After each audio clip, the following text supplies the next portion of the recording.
Di sini saya akan bercerita yang pernah saya alami dulu pada saat masih belum ada listrik.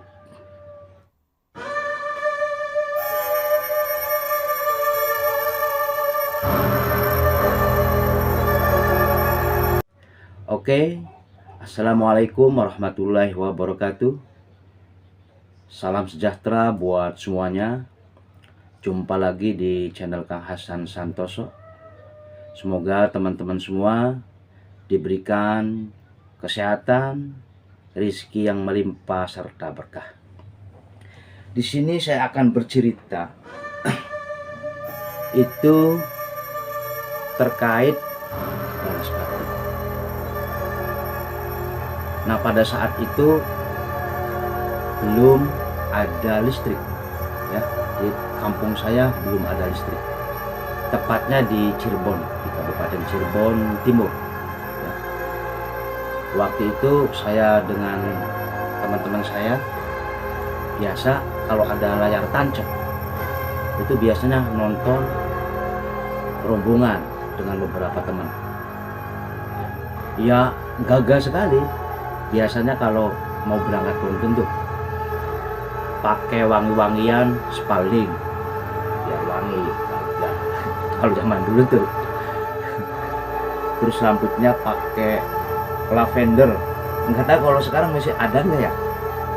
Spalding, lavender. Kadang yang lebih mahal sedikit minyak rambutnya, kalau nggak lavender pakainya tanco.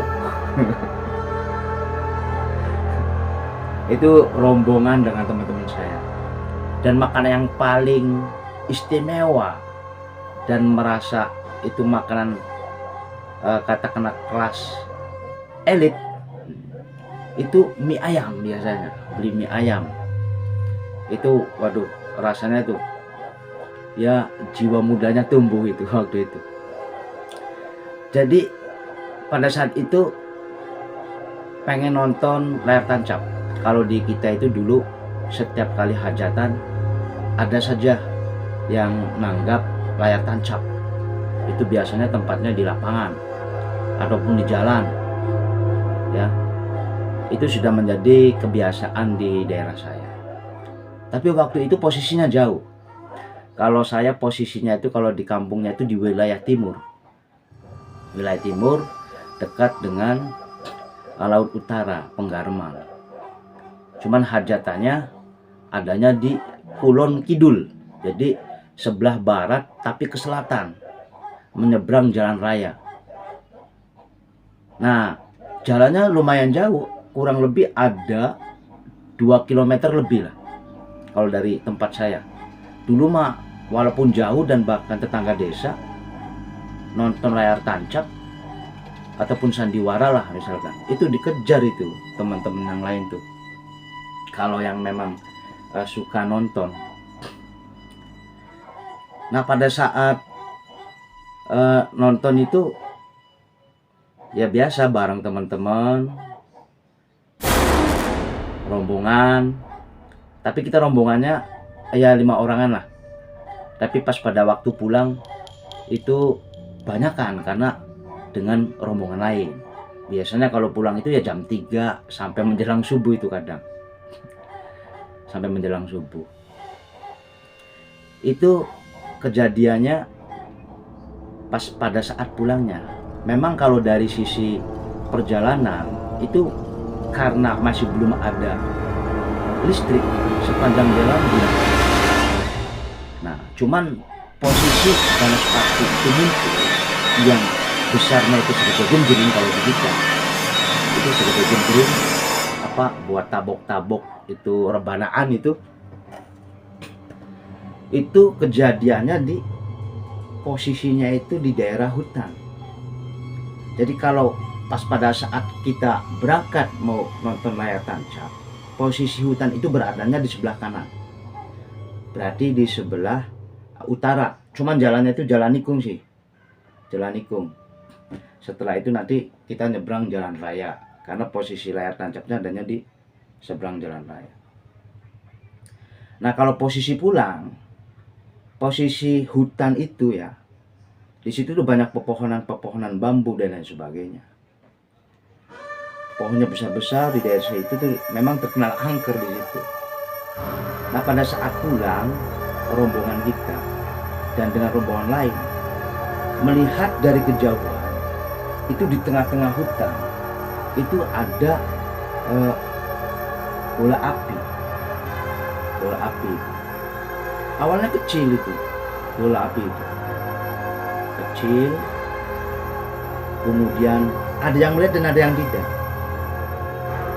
karena posisinya pada waktu itu ya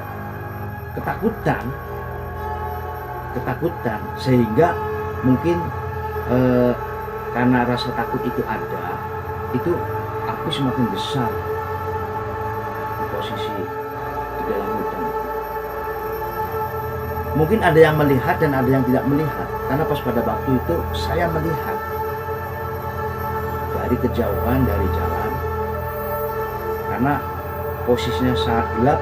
Ketika ada cahaya api ya, bentuknya bola seperti genjring waktu itu teman-teman semua, bukan hanya gerombolan saya, karena kebetulan itu ada gerombolan lain, karena nontonnya sampai selesai, nonton layar tancapnya ya, langsung mengambil ilmu kabur ya, langsung cabut lari ya. Pada waktu itu saling ya senggol-senggolan, tarik-tarikan. Memang pada saat itu ya mencekam lah ya. Nah, kalau misalkan ini ada yang bercerita Banaspati itu legenda ataupun cerita rakyat, tapi yang saya alami waktu itu memang seperti itu, yaitu melihat bola api sebesar genjring ya, untuk perbanaan begitu. Semakin lama semakin besar dan semakin mendekat, sehingga rombongan kita itu lari. Dan bukan hanya rombongan kita, dan rombongan yang lain pun lari. Akhirnya barang-barang itu banyak sekali itu pada lari itu. Nggak tahu itu teman-teman masih ada yang ingat enggak itu di waktu seangkatan saya waktu itu, karena posisinya masih belum ada listrik. Nah, setelah saya baca-baca, ternyata ketika bola api dalam kalau seandainya Banaspati itu semakin besar, itu karena di dalam diri kita itu ada rasa saja yang dapat saya ceritakan, karena ada anak saya. Mohon maaf, barangkali ada masukan cerita yang sama, apakah ia memang benar atau legenda, bisa di kolom komentar, ataupun barangkali ada yang pengalaman lain, mangga bisa diceritakan dan mungkin nanti bisa saya angkat. Cukup sekian, terima kasih. Wassalamualaikum warahmatullahi wabarakatuh.